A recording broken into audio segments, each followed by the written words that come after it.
Ataque armado en Colonia Matasano, Boca del Monte, Villa Canales, deja 7 personas fallecidas la noche del sábado. Expectativa por elección de fiscal general. Nómina de aspirantes ya está en la presidencia de la República. Entre los nombres figura Consuelo Porras. Codeca anuncia bloqueos a nivel nacional para este lunes y martes en rechazo al proceso de elección a fiscal general, además del alto costo de productos y corrupción. Emmanuel Macron gana las elecciones francesas en segunda vuelta, es reelecto presidente.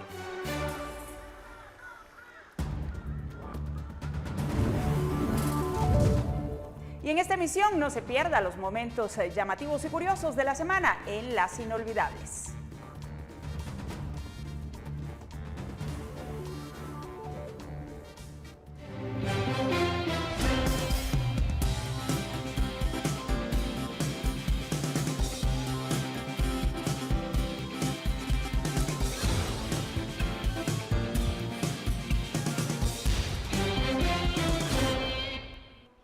¿Qué tal? ¿Cómo están? Buenas noches. Bienvenidos a la edición dominical de Noticiero Guatevisión. Como siempre es un gusto acompañarle con las noticias más importantes del fin de semana. Doris Parada está a cargo de la interpretación de lengua de señas. Soy Alejandra Álvarez. Comenzamos rápidamente con el detalle de las noticias y les cuento, en los sucesos del fin de semana, agentes de la División de Protección de Aeropuertos, Puertos y Fronteras de la Policía Nacional Civil de Guatemala, durante un operativo capturaron a Alex Alfredo Ábrego, líder de la Mara Salvatrucha en El Salvador, quien también se le conoce con el nombre de José Inés Ponce, según informó el Ministerio de Gobernación. El cabecilla de la Mara Salvatrucha fue capturado en el departamento de Petén mientras ingresaba de manera irregular a territorio guatemalteco, según informaron las autoridades.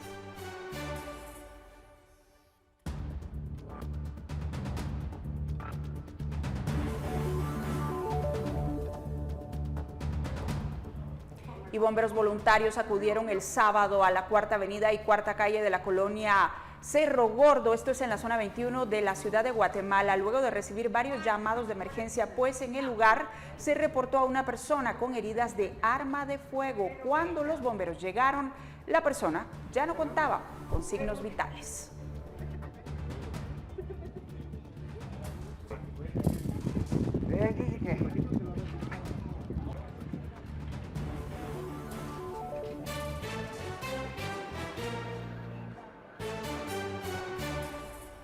Y en otras noticias, el abogado Juan Pablo Gutiérrez, quien fue defensor del exfutbolista Marco Pablo Papa, fue hallado muerto en su toldo, como se le denomina a las áreas designadas para los reclusos en el área común de la prisión que se encuentra dentro del cuartel Mariscal Zavala. Esto lo confirmaron autoridades del sistema penitenciario. Los guardias penitenciarios se percataron del deceso del abogado durante el conteo efectuado en horas de la mañana y hasta el momento se desconocen los motivos. El Instituto Nacional de Ciencias Forenses aún no ha oficializado la causa de la muerte.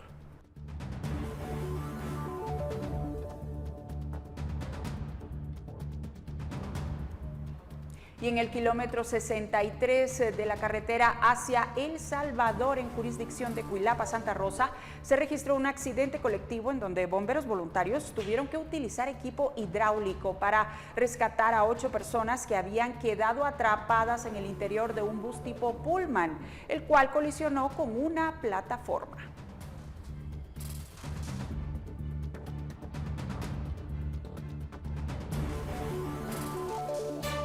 Y vea usted, otro accidente colectivo ocurrió en el kilómetro 115 de la ruta interamericana, en donde un microbús colisionó con un pick-up, dejando como resultado 15 personas heridas, las cuales fueron trasladadas por personal de los bomberos voluntarios a un centro asistencial.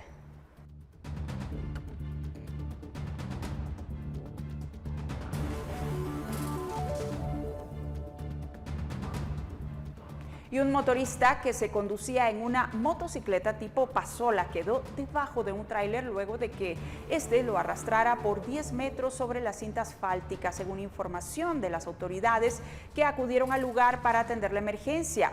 El incidente sucedió en el kilómetro 35 de la carretera que conduce de Palín hacia Amatitlán. El conductor de la motocicleta fue identificado como Juan José Tebalán, de 26 años, quien falleció al momento de que su cuerpo quedara entre las llantas del vehículo. Y la Brigada contra Incendios de Bomberos Municipales contuvo un incendio forestal en el Boulevard Austriaco en la zona 16 de la ciudad de Guatemala. Los cuerpos de socorro, tras una intensa lucha y la utilización de varios camiones cisterna, lograron frenar el avance de las llamas y así evitaron daños en las residencias de los alrededores.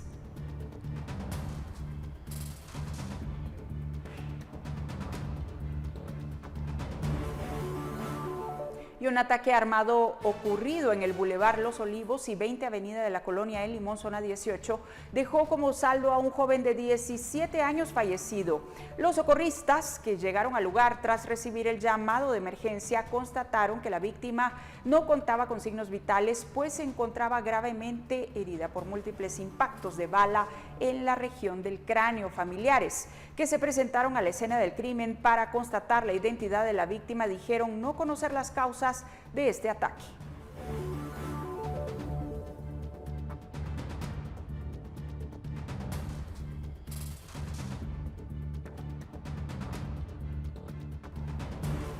Y siempre en la zona 18, esta vez en la colonia Atlántida, bomberos municipales acudieron a la 11 Avenida y 12 Calle luego de recibir varias llamadas de vecinos del sector indicando de un ataque armado. Al llegar al lugar, los bomberos notaron que se trataba de dos personas, un hombre y una mujer, quienes presentaban heridas de proyectil de arma de fuego. Los cuerpos se encontraban en el interior de un tuk-tuk. Los paramédicos, al realizar la asistencia, verifican que la mujer de aproximadamente 25 años había fallecido por las múltiples heridas que presentaba. Mientras tanto, el hombre de aproximadamente 23 años que acompañaba a la mujer fue trasladado hacia la emergencia del IC 719, presentando un impacto de bala en la pierna izquierda.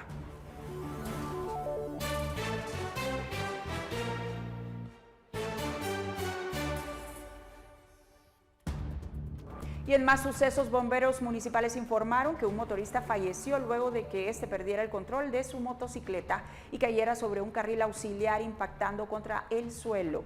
El hecho ocurrió en la Primera Avenida y Tercera Calle de la colonia Ciudad Real 1 en la zona 12 de Villanueva. Socorristas, al localizarlo, evaluaron signos vitales, pero la persona ya había fallecido.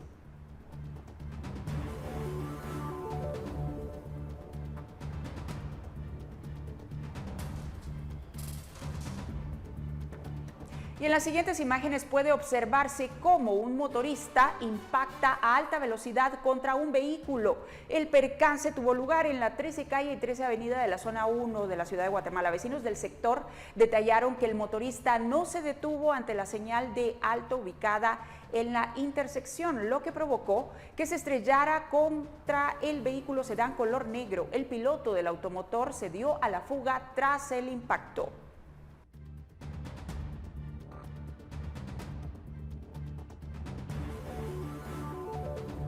Y un ataque armado ocurrido en Boca del Monte, Villa Canales, dejó como saldo 7 muertos. El hecho tuvo lugar en la Tercera Avenida y Sexta Calle de la colonia Matasano, en la zona 3 de Boca del Monte.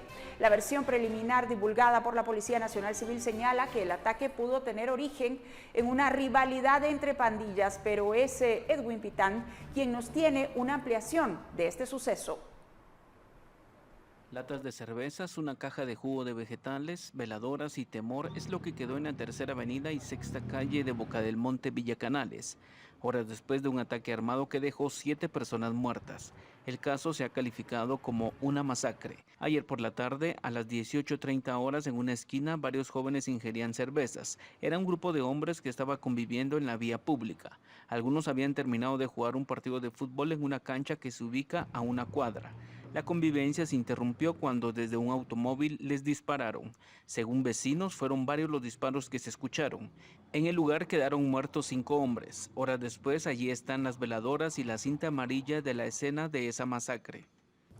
Lo que se sabe de este caso que ha ocurrido en el Matasano, Boca del Monte, jurisdicción del municipio de Villacanales, es que este grupo de jóvenes estaba conversando en esa esquina cuando fueron baleados.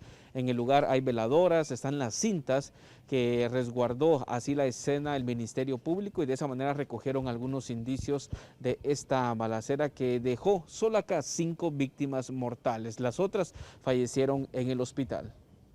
Las personas que murieron en esa esquina son Miguel Ángel Barrientos, de 32 años, Vinicio Bando, de 38 años, Felipe Osvaldo Morales Borrayo, de 36 años, y 2 hombres más que no fueron identificados.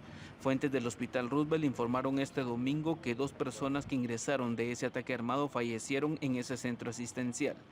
La versión preliminar divulgada por la Policía Nacional Civil señala que el ataque pudo tener su origen en una rivalidad entre pandillas. Añadió que, según testigos, los atacantes viajaban en un vehículo gris y luego de cometer la masacre huyeron en dirección a la aldea El Porvenir. Esa colonia, El Matasano, este domingo ha estado resguardada por policías. Algunos familiares de las víctimas pidieron seguridad para poder velar y enterrar a las víctimas.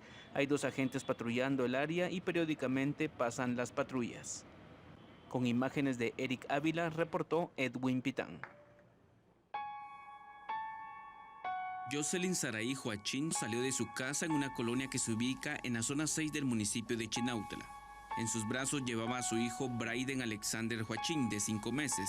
Jocelyn dijo a sus familiares que llevaría al bebé a una revisión médica al Instituto Guatemalteco de Seguridad Social de la zona 6, pero habían cosas raras en el testimonio de la madre que habría perdido a su pequeño. Las autoridades respondieron que ella no tuvo cita ese día y tampoco buscó una consulta de última hora. Pero la interrogante que se plantean todos en este caso es, ¿qué pasó con Braiden Joachín? Por favor, Jocelyn, vaya a traer a su hijo. Devuélvalo con usted misma. ¡Qué corazón tan cruel!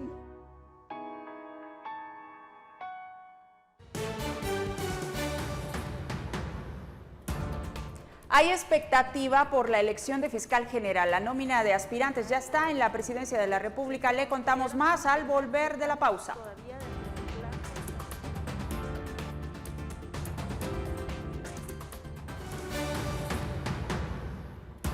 Bien, ya estamos de regreso. Les cuento que el presidente Alejandro Yamatei ha recibido la nómina de aspirantes a fiscal general. En ese listado figura Consuelo Porras y en los próximos días decidirá si ella continúa o no.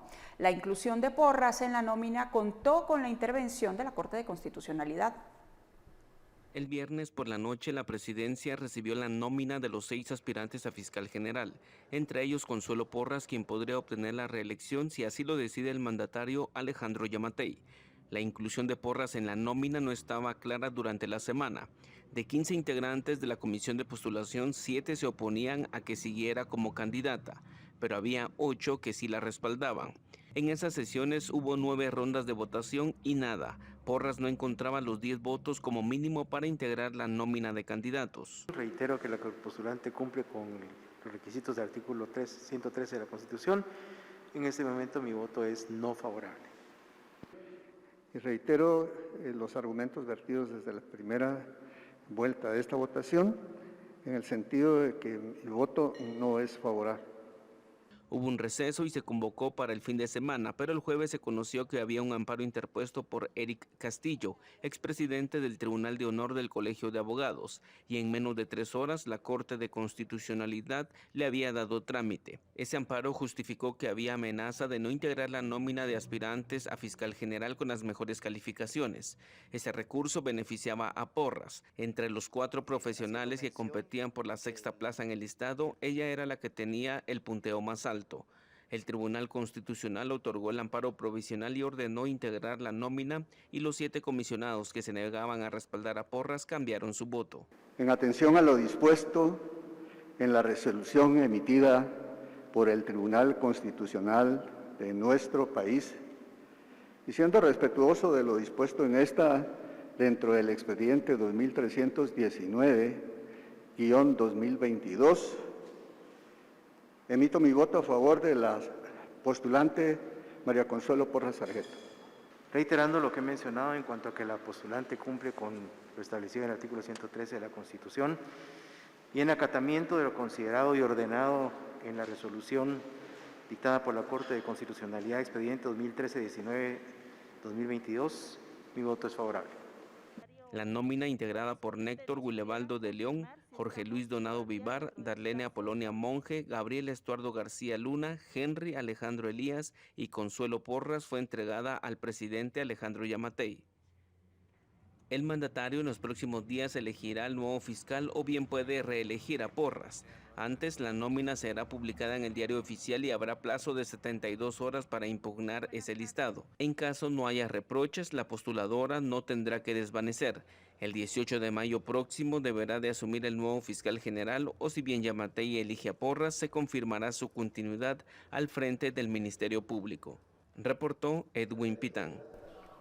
Y en otras noticias del fin de semana, el Cristo resucitado de la iglesia El Calvario recorrió en procesión el centro histórico este domingo acompañado de la Virgen de la Alegría. El recorrido duró 2 horas.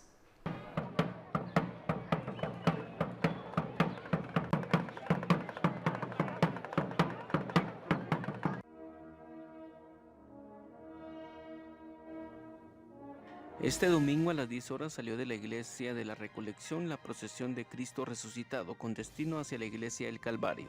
El cortejo procesional fue alegre, los músicos muy entusiasmados usando los instrumentos en este cortejo procesional del Cristo resucitado de esa iglesia. Vendedores de dulces y algodones acompañaron la procesión por las vías del centro histórico. A su vez se le sumó el anda de la Virgen de la Alegría. Esta procesión pertenece a la iglesia de la parroquia Nuestra Señora de los Remedios El Calvario y desde el pasado domingo 17 de abril se desplazó el cortejo en horas de la mañana hacia la iglesia La Recolección. En el trayecto se tuvo el tradicional encuentro entre Jesús y la Virgen de la Alegría enfrente de la Catedral Metropolitana. Al mediodía, el cortejo llegó a la iglesia La Recolección. La imagen regresó a su iglesia, El Calvario. Con imágenes de Eric Ávila, reportó Edwin Pitán.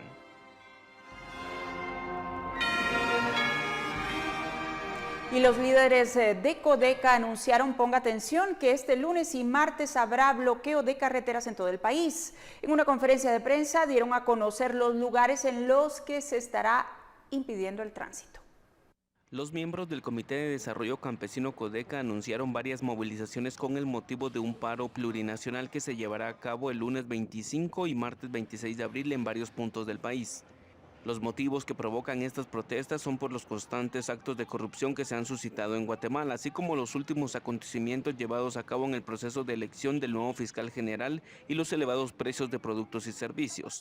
Todas las movilizaciones se tienen previstas a iniciar alrededor de las 6 de la mañana. A partir de una conferencia publicada en redes sociales, los líderes departamentales de Codeca anunciaron algunas de las carreteras que se tomarán para llevar a cabo ese paro. En Sololá se movilizarán en el kilómetro 154 de la ruta interamericana en una de las entradas a Nahualá. Por parte del departamento de San Marcos se realizarán movilizaciones en el cruce de la Virgen, concretamente en el kilómetro 247.5 ruta suroccidente. Las autoridades de Altaverapaz anunciaron movilizaciones en San Julián, Tactic, así como en Cubil, que se encuentra a 35 kilómetros de Cobán. Los miembros de Codeca que se encuentran en el departamento de Izabal anunciaron que bloquearán el cruce denominado La Ruidosa, ubicado en el kilómetro 245. En el departamento de Baja Verapaz se realizarán protestas en el área de la cumbre de Santa Elena, cerrando el paso en dirección a El Rancho, que viene desde Cobán con rumbo a San Jerónimo. En Quiché se realizarán en Chupol y en el kilómetro 117 en Las Trampas. Reportó Edwin Pitán. Y bueno, los bloqueos anunciados por Codeca han sido rechazados por la Cámara de Comercio y el Consejo de Usuarios del Transporte Internacional de Guatemala.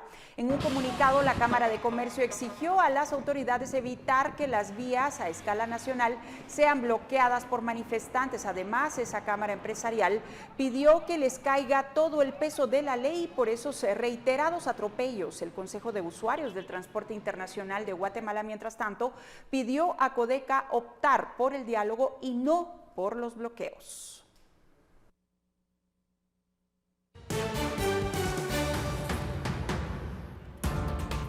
Shanghái registra más muertes por COVID-19 mientras Ucrania sigue bajo fuego. De esto y más le hablamos en el resumen internacional al volver de la pausa.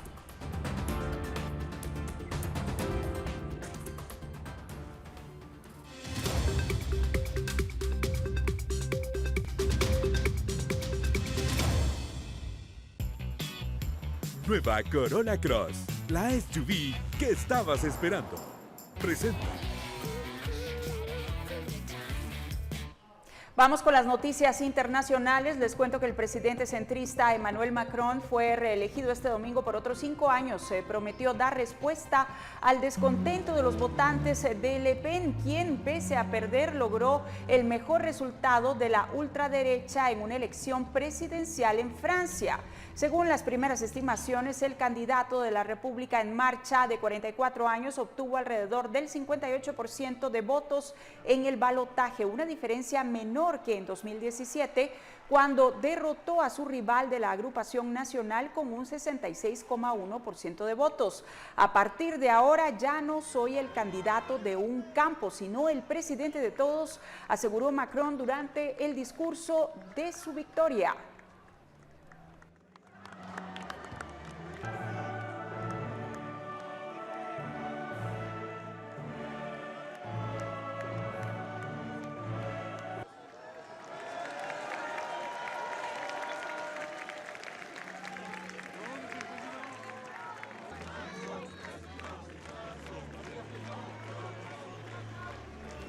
Y el derrame de combustible en aguas de las islas ecuatorianas de Galápagos, causado por el hundimiento de una embarcación con 2.000 galones de diésel, no representa una importante afectación para el ecosistema de ese frágil archipiélago, según informó hoy la dirección de la Reserva Natural Local. Acciones desplegadas por entidades y pobladores han permitido que el siniestro no deje daños importantes a los ecosistemas insulares y marinos del archipiélago, señaló en un comunicado el Parque Nacional Galápagos el sábado. Por cierto, la nave de turismo Albatros, que estaba sin pasajeros y que llevaba unos 2.000 galones de diésel, se hundió frente a Puerto Ayora, capital de la isla Santa Cruz, dejando una mancha superficial de combustible en varios puntos de la bahía, según autoridades.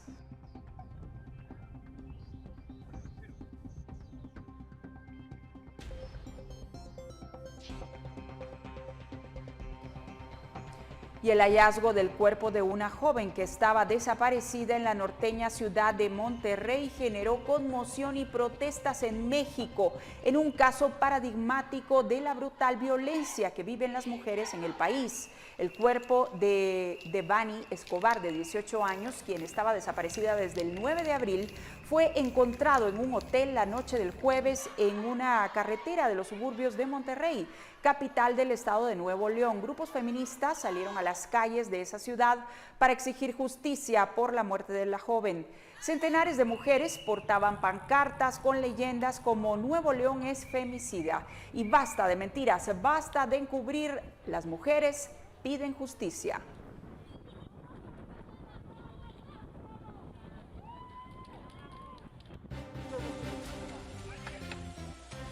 Acusó a Rusia de frustrar un nuevo intento de evacuación de civiles de Mariupol. Unos 200 habitantes de esa ciudad acudieron al lugar desde el cual debían ser evacuados, pero fueron dispersados por los militares rusos, afirmó el adjunto del alcalde de la ciudad. El ejército ruso informó que había bombardeado con misiles de alta precisión un importante arsenal cerca de Odessa, donde se almacenaban grandes cantidades de armas extranjeras entregadas por Estados Unidos y los países europeos. El presidente de Ucrania, Volodymyr Zelensky, indicó que los bombardeos en Odessa mataron a más de media docena de civiles y dejaron varios heridos. El secretario general de la ONU, por su parte, Antonio Guterres, viajará el martes a Moscú y el jueves a Kiev.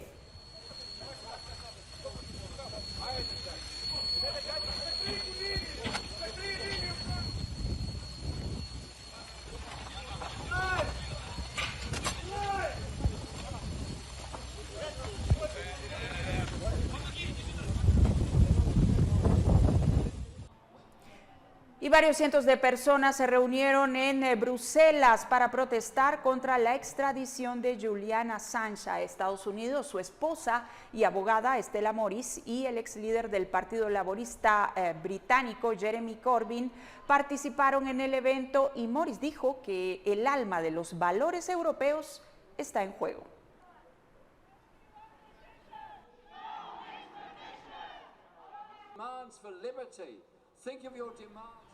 Y vea usted, Shanghái reportó 39 muertes por COVID-19 este domingo, según mostraron datos oficiales, su mayor número diario desde que comenzó el cierre, mientras que la capital de China, Beijing, advirtió sobre una situación sombría con el aumento de infecciones. La segunda economía más grande del mundo ha estado luchando para erradicar su peor brote de COVID-19 en 2 años con una serie de bloqueos severos y pruebas masivas, mientras se apega a una política estricta de cero COVID, lo que tiene un alto costo para las empresas y la moral pública. La ciudad más grande de China anunció sus primeras muertes el 18 de abril, a pesar de informar miles de casos cada día en las últimas semanas. Con los 39 muertos reportados este domingo, se elevó su número total a 87, mientras que el país registró casi 22,000 nuevos casos del virus.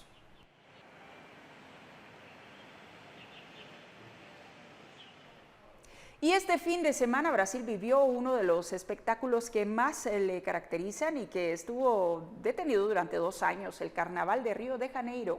Desde el viernes hasta la madrugada de este domingo, las escuelas de samba desfilaron por el estadio dedicado a esta actividad. La euforia estalló el viernes en el Sambódromo de Río de Janeiro, con el primer desfile del carnaval.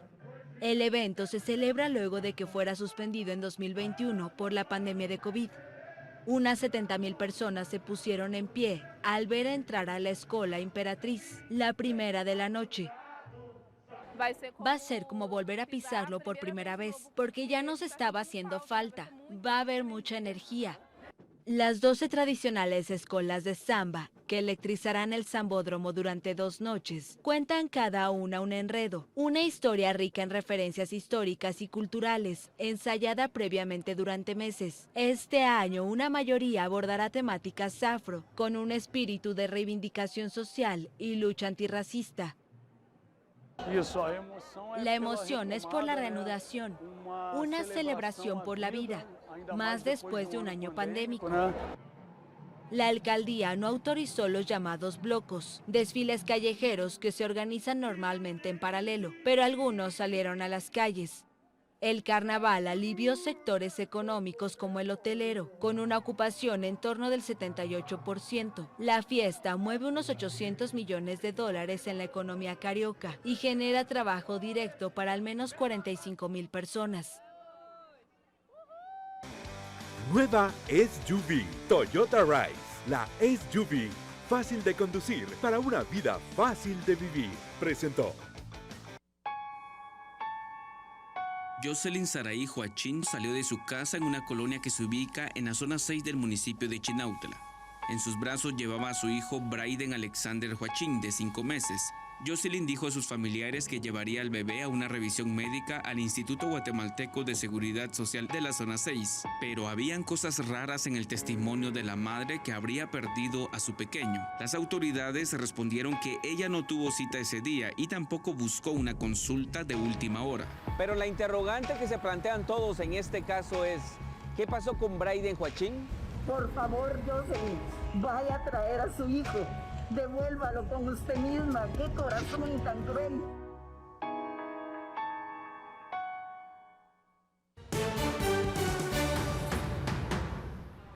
Viene la semana de la vacunación para revisar cuántas personas tienen ya el esquema completo. Al volver le contamos más detalles.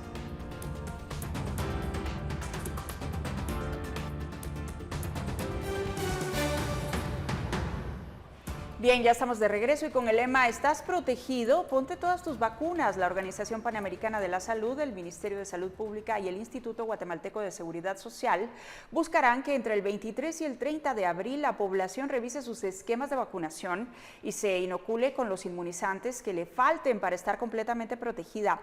La meta es acelerar la vacunación contra el COVID-19 y principalmente cerrar brechas de cobertura contra otras enfermedades prevenibles. Esto se desarrollará en el marco de la Semana de la Vacunación en las Américas, que este año celebra su 20º aniversario. En 2020, más de 2.7 millones de niños en las Américas estaban sin vacunar o con esquemas incompletos, volviéndolos susceptibles a contraer enfermedades como el sarampión, la polio y la difteria, las dos primeras erradicadas en la región. Cabe mencionar que Guatemala es el país con los índices de vacunación más bajos según la información oficial. Voy a rogar, por favor, a continuación. Y por cierto, en Guatemala solamente se ha aplicado una dosis de la vacuna contra el coronavirus al 21% de los niños de 6 a 11 años. Las jornadas están detenidas desde el 8 de abril debido a que se venció el último lote de Moderna, que fue el que se destinó a este grupo de edad. Y aunque en 22 días los niños deberían empezar a recibir la segunda dosis, el Ministerio de Salud Pública aún no tiene una fecha definida para el arribo de más vacunas de esta marca. Además, se informó que han gestionado compras o donaciones, pero no se ha definido nada. Aún así, aseguran que se contará con las dosis. A ver qué pasa.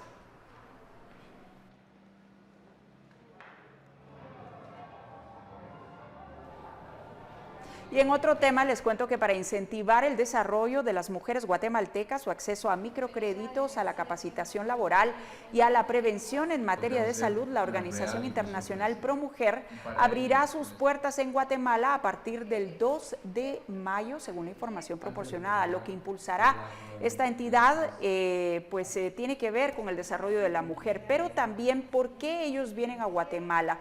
Resulta que en nuestro país es la importancia que tiene Guatemala a nivel latinoamericano en temas de emprendimiento, ya que se encuentra en el 4º lugar dentro de la región como uno de los países en donde el mayor porcentaje de mujeres se dedica a el desarrollo de proyectos propios, entre otras cosas. Antes de terminar, quiero dar nuevamente las gracias.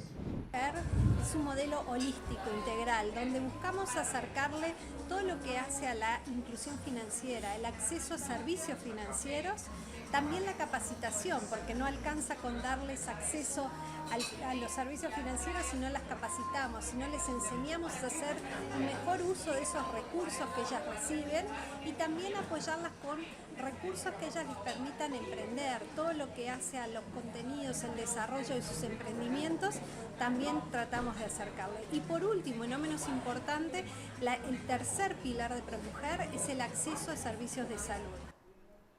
Y este domingo en Las Inolvidables conoceremos de la nueva propuesta informativa de la actual administración. A continuación, el resumen de lo que ocurrió o dicen que ocurrió en el color de la semana.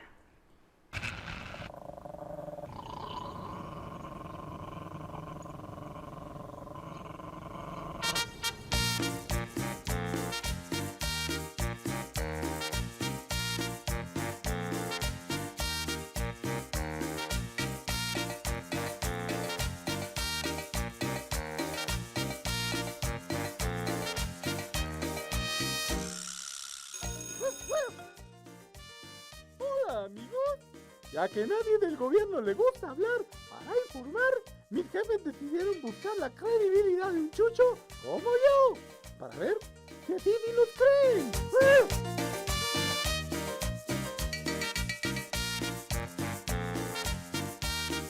Así que, bienvenido a las noticias del perro del gobierno. Yo tengo un perro que todo me lo cuenta. Yo tengo un perro que todo me lo dice. Cuando salgo para el trabajo, él se queda vigilando. Y cuando llego me cuenta todo lo que está pasando.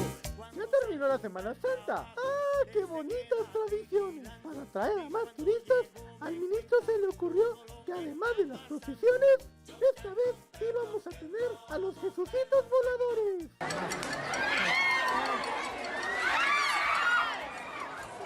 puede ver el nerviosismo que tiene ya Jesús. Y se le olvida.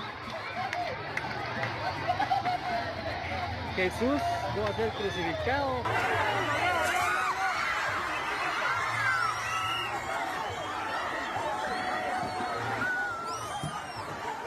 Volar, ¡ref, ref! Como voló Juan Orlando, ahora que ya los chochos del norte andan recogiendo a los huascas del narco. Ustedes saben que trabajé incansablemente con el propósito de recuperar la paz de Honduras.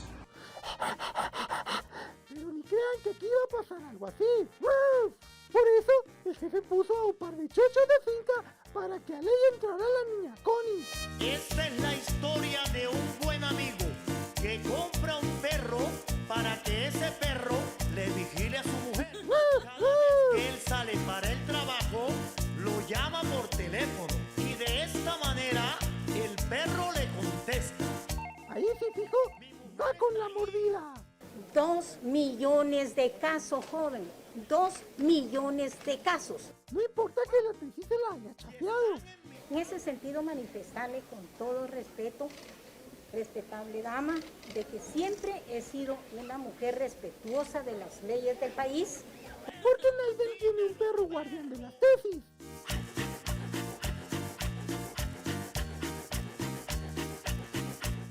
Y si todo eso falla, ahí está la Cuchi. 61 puntos. ¿Estamos de acuerdo? Por unanimidad se asigna una ponderación de 61 puntos. Solicitamos al equipo de apoyo recoger los expedientes y traer a la vista el expediente del aspirante Eliseo Rigoberto Francisco Quiñones Villagrán. Yo pensé que iba a sacar más. Estaba asustada que iba a sacar más.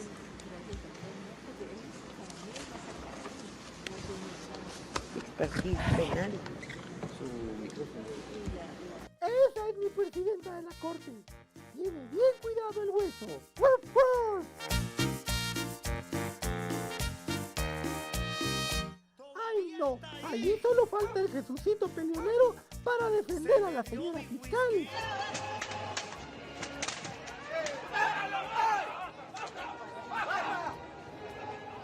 ¡No terminaste! ¡Estoy cansado! ¡Caminando! Allá en el teatro no hacía falta quien defendiera a la vigilante. ¡Wow! Mire qué montón de gatos celebran a la nueva CC. Parece que tiene cuenta quedarse con un buen hueso. ¡Wuf, wuf! Así concluyen las noticias del perro venadero. Y si usted fue parte de alguno de ellos, por favor, ¡wuf, wuf! ¡No muerde el hueso! Gracias, buenas tardes. Ay Dios, ya se durmieron, ¿ah? Buenas tardes. Gracias por su colaboración. Para todos mis jefes perros, soy wow. ¡Wuf, wuf! Así que muchas gracias a Señora todos. fiscal.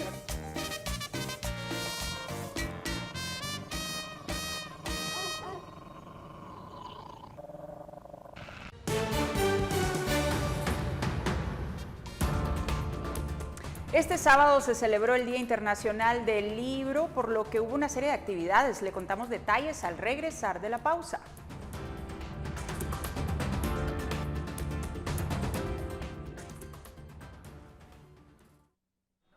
Bueno, en otras noticias les cuento que el mundo del fútbol latinoamericano está de luto por la muerte del colombiano Freddy Rincón en un accidente automovilístico.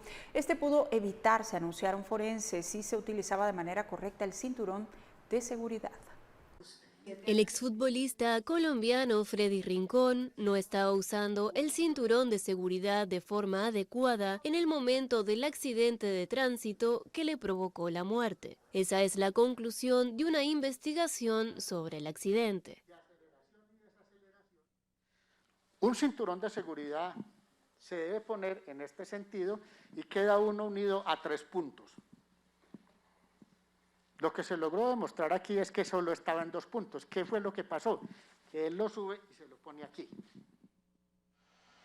El automóvil de Rincón fue embestido por un autobús en la madrugada del 11 de abril en Cali, en el suroeste del país. Por la brusca sacudida, el exfutbolista sufrió una hemorragia en el cerebro, una lesión en el tallo cerebral y otros traumas y rupturas que llevaron a su muerte 2 días después, a los 55 años. Los investigadores sostuvieron que el ex mediocampista del Real Madrid y Nápoles conducía el automóvil pese a que la familia alega que el exjugador viajaba como copiloto. Antes de chocar, omitió un semáforo en rojo. Videos y fotografías tomados poco antes del accidente muestran a Rincón al volante y una joven a su lado. Aunque el automóvil fue embestido por la parte del copiloto, el forense explicó que la mujer tenía muy bien puesto el cinturón de seguridad y por eso el trauma fue minimizado. Los 3 pasajeros de la parte trasera salieron ilesos. Rincón integró una generación dorada de la selección de Colombia que clasificó a 3 mundiales consecutivos entre 1990 y 1998. Su mejor desempeño en clubes lo alcanzó en Brasil, donde conquistó 2 campeonatos paulistas e igual número de Brasileiraos con Palmeiras y Corinthians. Y como cada 23 de abril se celebra el Día Internacional del Libro, proclamado por la UNESCO en honor a la muerte de 3 grandes escritores de la literatura mundial, Miguel de Cervantes, Garcilaso de la Vega y William Shakespeare. Y en Guatemala esta celebración no pasa desapercibida, pues también cuentan con grandes exponentes y en esta ocasión la poeta y ganadora del Premio Nacional de Literatura 2020, Ana María Rodas, se presentó en el Centro Cultural de España para hablar acerca de su libro Antigua para principiantes. Además, distintas editoriales colocaron stands sobre la Sexta Avenida para mostrar colecciones literarias y así despertar el gusto por la lectura en los guatemaltecos, quienes se acercaron a buscar algún libro de su interés en esta sana actividad. Guatemala ha dado siempre una cantidad maravillosa de escritores, no tantos como los que hay ahora, porque ahora afortunadamente hay muchas personas interesadas en la escritura. Y en otras actividades, este fin de semana también se llevó a cabo el Festival Florearte, una actividad impulsada por la Municipalidad de Guatemala en la Sexta Avenida de la Zona 1. Las personas participaron en talleres de floristería, nutrihuertos, música y de las distintas muestras gastronómicas presentadas en este festival. Familias enteras observaron expresiones culturales entre juegos infantiles y actividades deportivas.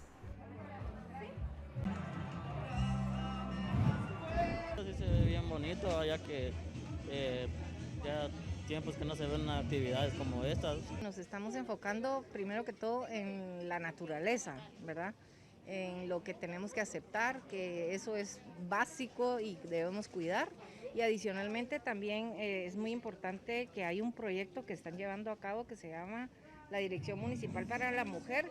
Creo que va a ser de mucha gran ayuda para estas chicas jóvenes que están ahorita primero emprendedoras, porque les van a ayudar mucho en ese caso, y adicionalmente si han sufrido algún maltrato pues tienen bastante ayuda. Y el Ballet Nacional de Guatemala, Krista Mertins, arrancó este fin de semana con las presentaciones de la obra Las aventuras de Alicia en el País de las Maravillas, cuyo montaje coreográfico estuvo a cargo de Andrea Álvarez y bajo la dirección general de Sonia Marcos. La puesta en escena tuvo lugar en la gran sala del Centro Cultural Miguel Ángel Asturias y el próximo sábado 30 de abril a las 16 horas ofrecerá su última presentación. Las cámaras de Guatevisión estuvieron en el lugar y aquí les presentamos las imágenes.